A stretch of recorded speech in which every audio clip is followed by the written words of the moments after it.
Well, hello. It is DBJ, the man with the name hard to say, coming at you with some more positivity.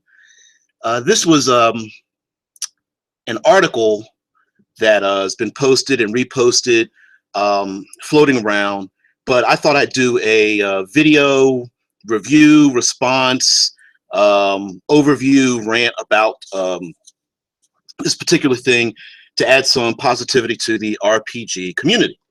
We're going to talk about the 8 types of fun, and this was cribbed from video games and how video game designers design the games that they create, and then this was then used as a method to describe in positive ways and have a language to describe how we interact with role-playing games, or can be used to describe how we interact with role-playing games.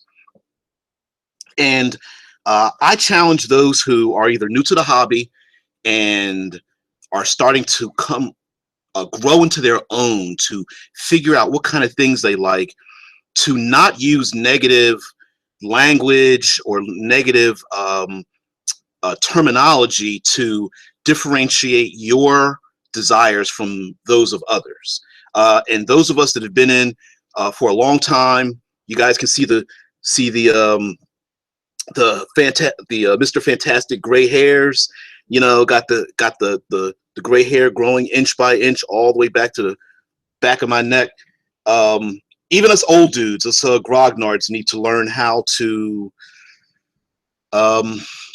be more forgiving in people's desires and what they want without casting them aside. So I like to go over the 8 types of fun, give a little description, give my own version of how I would define each one, and challenge you guys to figure out which of the 8 would be yours, and if it changes, if all 8 somehow correspond to the things that you love about role-playing games, whether there's one part of a role-playing game that you absolutely despise, and you say, well, you know what, I'm only 4 of the following 8.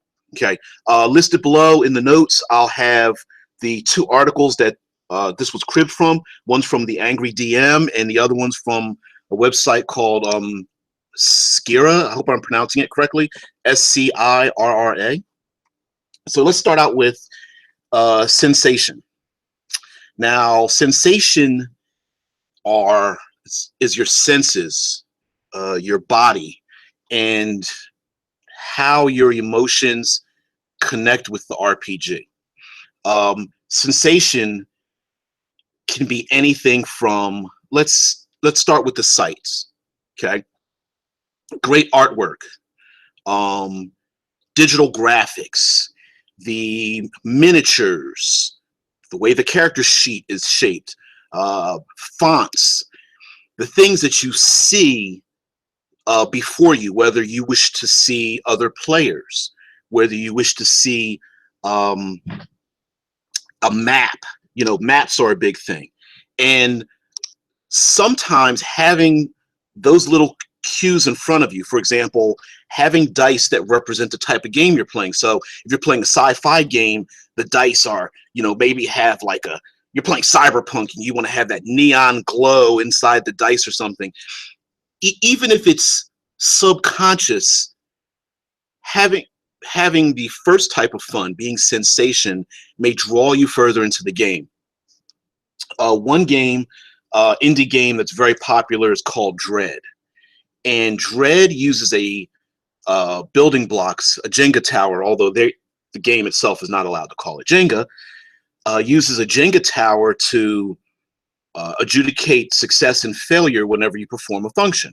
And you have to pull 1 or more blocks, and if it falls down, you fail, you die, whatever.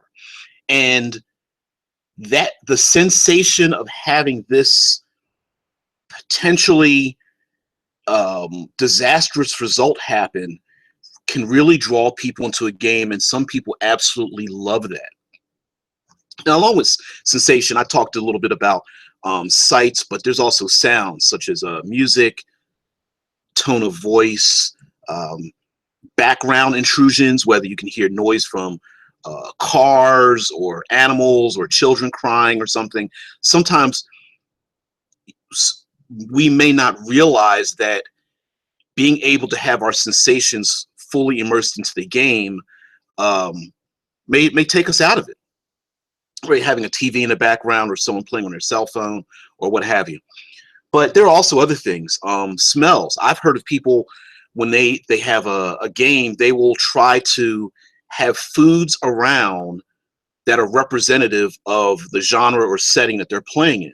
So if they're playing in a medieval setting, they want turkey legs and things that they can grab with their hands, and rolls and meat and things, and maybe big large glasses like goblets or something that they can drink out of. If you're playing vampire, I mentioned goblets, so you have vampire and you have like a red wine or red punch in a gold encrusted goblet you picked up at a dollar store or party store, something like that, and just have these. Or of course you could spend lots more money on those kind of objects, but there's a reason why. Also, I'm going to add to sensation that there are people who enjoy role-playing games on their own, painting miniatures, designing characters, listening to music and writing while they're listening to music, listening to podcasts and watching videos and those kind of things of other players doing their thing, live plays. And I believe that the advent of being able to broadcast our games for extended periods of times for other people to see fills a sensational gap in how to have fun in role-playing games. Okay, I'm going to move on to number 2, which is fantasy.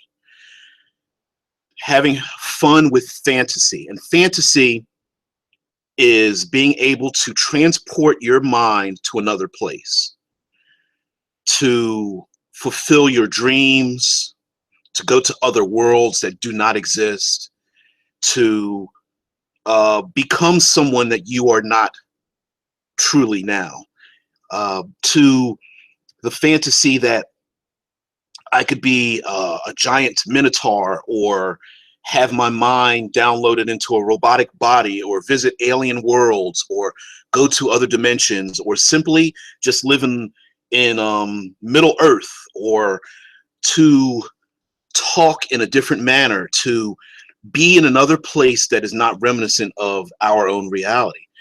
And sure, there are games that are close to our reality. You've got your near future games, you have your modern settings, you have your modern settings with a twist. So it's today, but there's alien invasion. It's today, but zombie infestation. It's today, but a disease has wiped out 90% of the population. And some people don't enjoy that because it's too close to our reality. It's too close to the reality of living. There are also games that represent a lot of realistic things, survival games, horror games, where you have to keep track of how much money you have. You have to keep track of food. You have to keep track of sleeping and mental stress and insanity and things like that. And some people just want to be transported to another world. They don't want to know about, have to worry about paying bills. They already pay bills. They don't want to pay rent for their character when they pay rent in real life. And so the portion of being able to have fun, immersing yourself in a fantasy world, is the second type of fun, and some don't enjoy having that related to our present reality. Number 3 would be narrative. And yes, today, for some reason, the term narrative seems to have like a kind of a strange negative connotation. But narrative is like stories and goals, having a purpose. Narrative means that on the outset of playing in a role-playing game, that you as the player are the focus of the story, and that the story is shaped around you and your actions and the way you want to tell that story. So a common narrative thing is to go from zero to hero, right? So a person wants to play a game and they've stated on the onset, I want to be the hero. I want to start at first level in classic D&D, and I want to go to 20th level and be this you know, plane jumping, world spanning individual who can go to many other worlds. All right. And because of people who enjoy the narrative, it is an agreement amongst everyone involved that this is not real life. This role-playing game does not have randomized things. We agree that, you know, we are going to tell a story, whether it is redemption, whether it is to reunite with a lost family member, whether it is to regain the throne, or to tell a story that leads from one to another. And it could be as simple as, I want to go into town and reunite with my cousin, to freeing the enslaved population from, you know, that's been enslaved for 1,000 years and become their ultimate ruler or something. Also, narrative, when it comes to enjoying goals and purpose, lends itself to allowing the story to have beats similar to those done in classic storytelling. In other words, playing a role-playing game where we know that this will be in chapters, that there will be a beginning chapter, an introduction, and then a middle chapter where there's the meat of the story, where there's conflict, and then there's the end of the chapter where there is a final climax. And we understand that real life does not work that way, but together we agree that this narrative, this story element, will take us to that place. And that as far as the rules go, we will cultivate those rules to achieve that particular end. Some people do not enjoy a set narrative from the beginning. So if there's a time for redemption, if it fits into the story, sure. If not, it doesn't matter.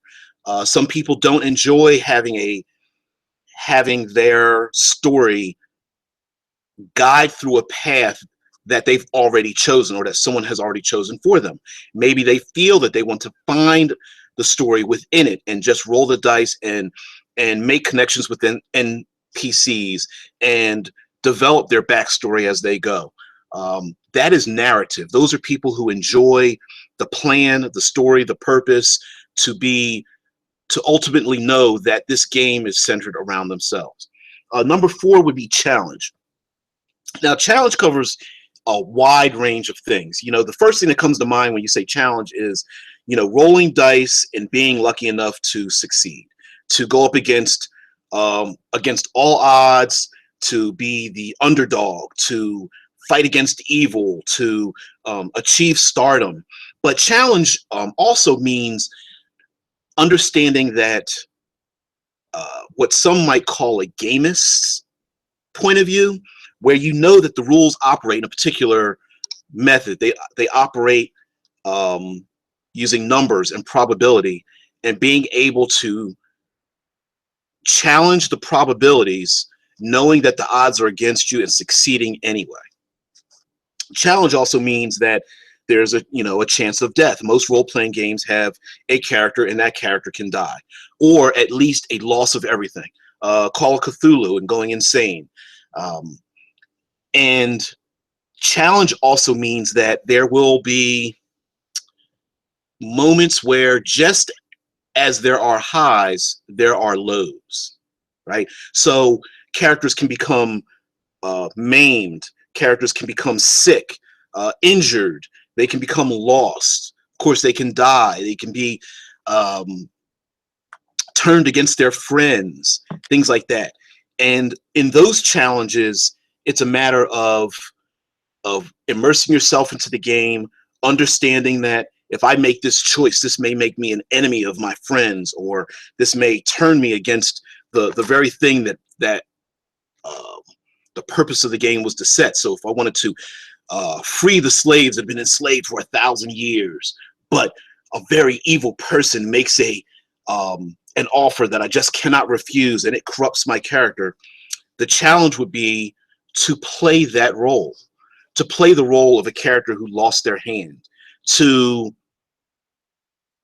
play a character that has who was on a path to achieve greatness and then lost everything and continuing to play that character. Challenge can be both emotional, social, it can be even combat related, and that is overcoming challenges so that you can achieve a great reward at the end to overcome even further challenges. All right. Number 5 is fellowship, and fellowship is hanging around people. Some people that play role-playing games in a strange way don't even want to play the game. They want to tell the stories and reminisce about all the things that they've done before. Um, they want to interact with friends. They want to interact with family. They want to interact with people who have a like-minded passion for these games. And the act of engaging in that is what they want. In today's world, I'm going to say fellowship includes all social media types. Instant messaging, Facebook, Instagram, Twitter, Twitch, interacting with people, YouTube, making comments about the things you hear, whether you like or don't like them, and then they respond back to you, and then they have further content. You love that further content because you helped promote it. Emailing questions and comments and thank yous, Patreon and Kickstarter. These are all elements of fellowship. And although you may not be playing a game, the idea is that, wow, I really love this person's idea. I'm going to offer this person a little bit of money, maybe get something back from it, hoping that they create their thing because I would love to see this in the community. And strangely, to others who are where they see that you're not playing the game, what the real desire is the fellowship, supporting the industry, supporting this hobby that is held together simply by virtue of all of us participating in it. It is a hobby, and when people do not, it is completely social. When people do not engage in it, it will dry up and go away. It is role-playing games only exist because there are people who want to play them and create content for them and have other people interact with them. Many of the creators back in the 1970s till now that are creating games are creating those games because so many people are fans of what they've written and see what they've written, and then when they go on to bigger and better things or create new ideas that are well outside the realm of what we consider role-playing, they have fans, and those fans encourage them and give them feedback in what they want to create. Number 6 would be discovery, right? Discovery is, I find, falls into 2 categories. Maybe even 3 now that I think about it, because I really don't write too many notes. Discovery is the act in a role playing of your character physically discovering new things, going to new worlds, uncovering clues, engaging in the world in such a way that ties them to it.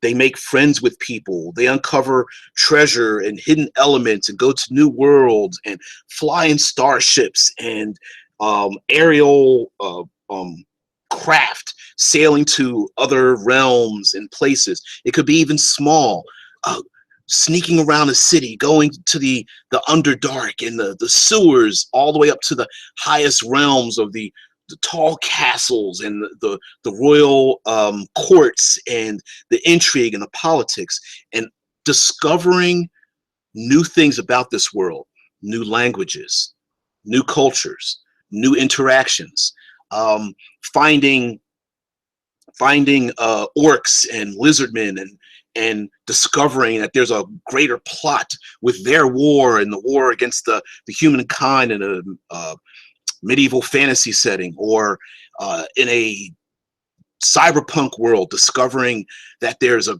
are greater plots and twists upon twists inside the internet, inside the mesh, or the web, and then outside as as cyborg soldiers are left to die on the battlefield because of a corporate takeover and things like that. And it's just discovering this world. I find discovery is one of many things that game masters love when players dig into their world. When they are game masters build worlds, they want players to discover their world. They want them to discover the 6 different cultures that exist and to eat the foods in their world and to utilize the weapons in their world and to travel to those places and become embroiled in the politics. The other 2 parts of discovery, which I've kind of hinted at already, is the social aspect. And that is to interact with this fantasy world, right? Even if it's a modern place, it is discovering people's personalities and their motivations and their backstories and the things that drive them, whether they're evil or good, on your side, friend or foe. It is the discovery, it's the onion, peeling back the layers until you find more and more. Lastly, for discovery, I would say it's about emotional discovery of self and others. And some may find this disturbing, but there are many others who want to feel an emotional response from their role-playing games. They want to be brought to the point of tears. They want to jump up and shout and say, yeah, that was great and awesome. And they want to be able to recount those stories to others as if it happened in real life. You know, they want to be able to shape the emotional responses in their minds that this is a real event, just as much as, you know, taking a great vacation or reuniting with a lost loved one, or to go so far as it's your marriage or birth of a child, or seeing that someone who's, you know, survived a terminal illness or a harsh accident comes out of it okay, and you're just relieved and you're like, wow. Role-playing games allow us to explore those emotional depths and bring them out, and it can be very disarming. It can be very give you a sense of vulnerability around other people, and it is a hard thing to find and can be very elusive, as well as off-putting to people who don't want that emotional discovery in their games, maybe because they deal with it in real life, they deal with it with their family, or they just don't have that kind of connection with role-playing games, can turn them off. And maybe you as a player or a game master are looking for that, and others don't want that, whether it's an immediate sense, maybe something happened to them at work yesterday and they don't feel like it today. It could be something far stronger. Maybe they've went through these emotional ups and downs in their own life and feel, you know what, I play role-playing games to escape the emotional turmoil of my life. I don't want that in my game. So discovery can be emotional. It is crying at the death of a character. It is feeling anger when an evil entity kills an NPC that's been in their life or something. Number 7 is expression. And expression, of course, all of these things, the 8 types of fun, overlap each other, without a doubt. But 7 is the ability to express oneself, right? To express the thoughts in your head, to express new ideas, to express fulfillment or lack thereof, to express what's in the soul. Now, similar to what I mentioned about discovery, about going to the emotional depth, expression is specifically allowing one to express those feelings. Hey, I want to get a good cry on, and I want to play this game where it's dark and depressing and I get to cry. Or I want to feel joy, and I want to feel excitement and fulfillment, and my goal is to have this game run along that path, right? So expression is about that. Now, some people want to express their own personal belief system, Okay, whether it's religious or political or social, they have there's a type of or way of living that they cannot do because of polite society and legalities that they can't, and express that in the game. That's where you get the sociopaths and the psychopaths that want to, murder hoboing. I just want to kill everything. It's expression. It is going into this world and going, you know what? In polite society, I cannot beat my boss's ass, but you know what? In this game, that's what I want to do. Is that person in authority? I want to beat their ass because I have been talked down to and belittled by this little dictator at my job, and this is how I want to express myself. Being able to get in touch with why you want those expressions, how it affects others at your gaming table, and the results of that expression is very important. If you don't know yourself well enough that you desire these expressions and that it may turn other people off, I beseech you now, please discover this about yourself. Whether you feel you may not have much authority in real life, so now when you go into a game, you want to tell people what to do. Maybe in real life you're a quiet, submissive person and you wish you had more of a backbone. You wish you spoke up more. You wish you were more outgoing or more successful. So in this game, you want to express yourself that way. Because expression is so tied with emotions and how internally it feels, others can be put off by it, not understanding where you're coming from. So also expression is the idea that you want others to express themselves, right? You want everyone around you as a game master. Maybe you want those players to express their joy and their anger at the situations you're presented in front of them. So when they see, in the movie terminology, when somebody kicks the puppy, hey, you want your players to go off. Hey, I'm giving you an emotional cue here. This is a perfect time for you to become badasses and kick the ass of all the bad guys. And if your players are like, well, I don't know if I want to do that, it doesn't seem right, and I don't want to get involved in it. I'm just going to sit here in the tavern and drink a beer. That can be off-putting to game masters that really want you to express yourselves without punishing you. Also, expression can go the opposite way, right? For people who watch movies or read books that seem to be very dark and depressing, sometimes it's a catharsis. It's like, oh, I just want to get that cry on, and then relieve it and go, okay, whew, all right, I can go back to my real life now. I've gotten, emotional expression can be very can drive the adrenaline, have it released, and you can come back to real life. Some people use religion as a method of expressing this deep emotional feeling in one big burst. So I'm going to go to number 8, end this here with submission. Submission is a strange one to categorize, but in essence, submission is allowing all the other 7 types of fun to interact with you without question, right? So submission is what some of us call buy-in or immersion.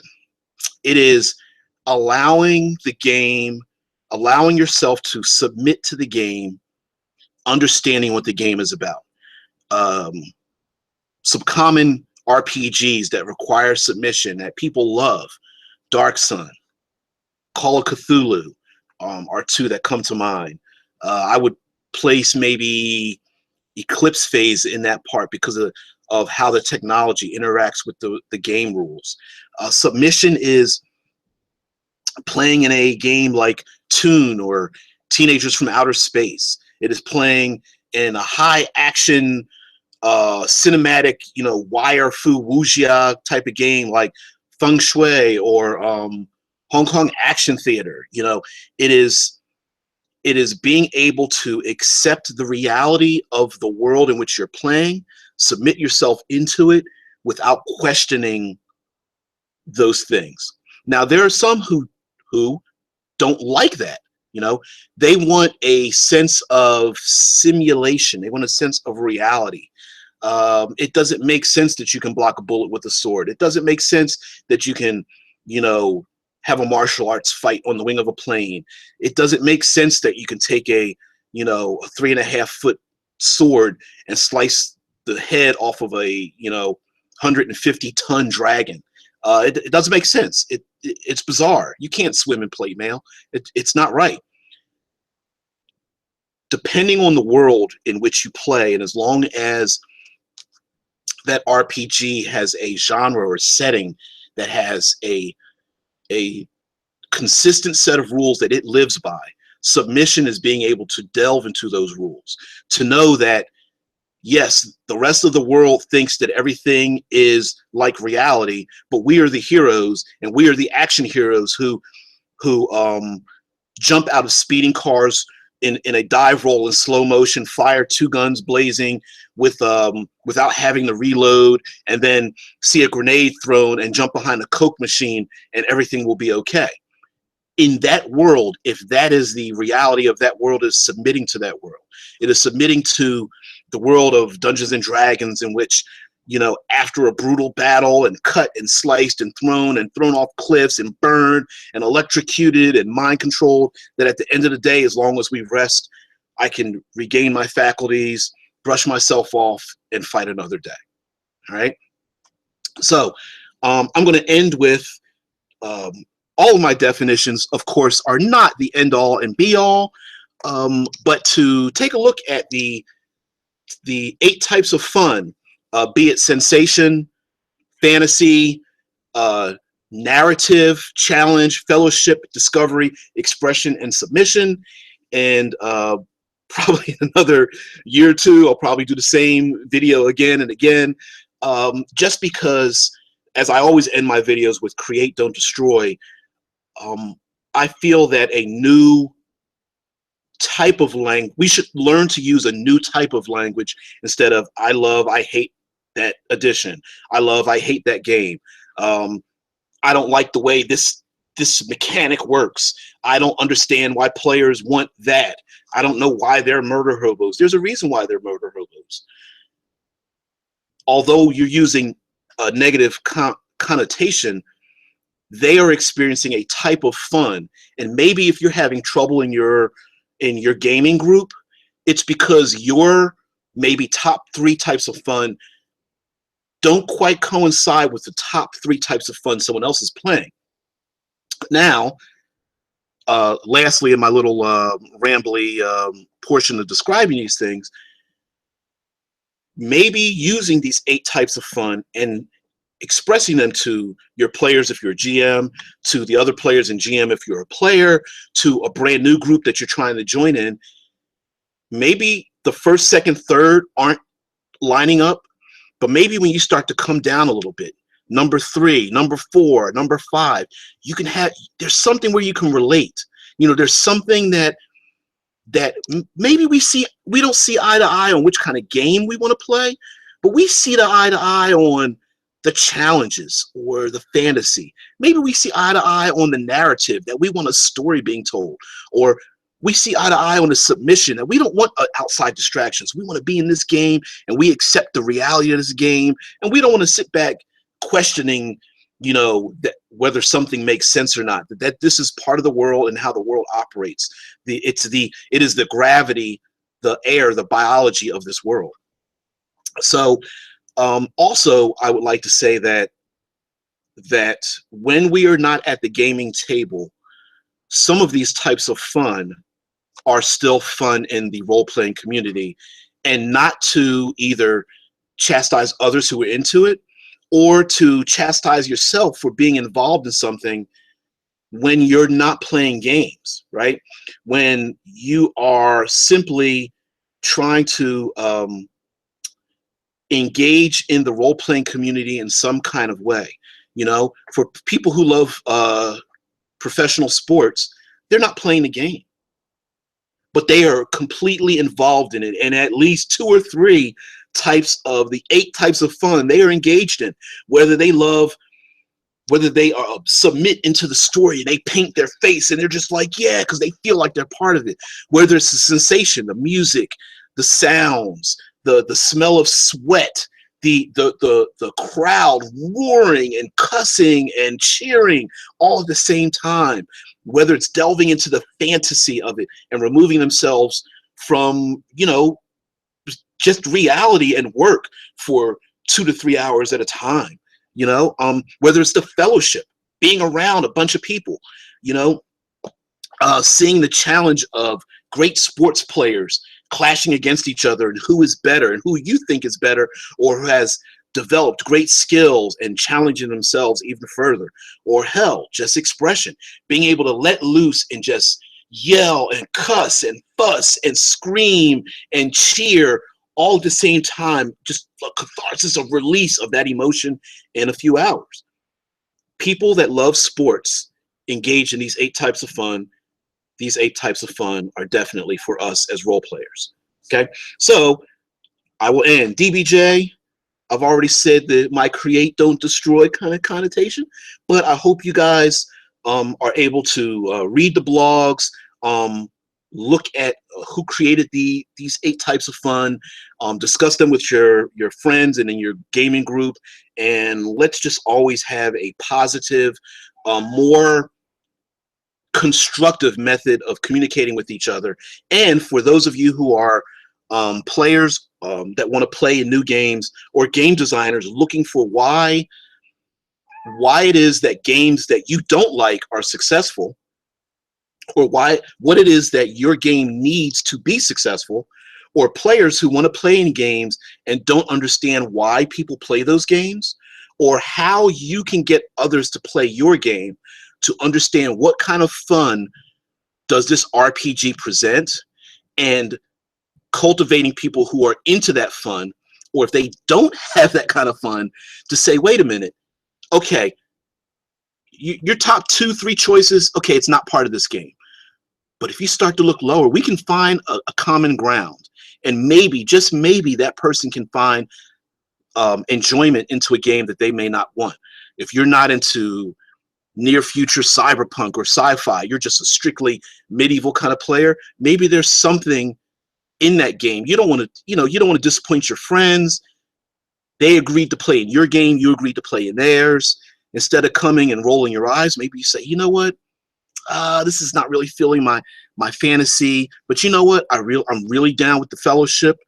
I can't really submit myself into like cyberpunk. It just doesn't make sense to me. But you know what? I love to express myself a lot.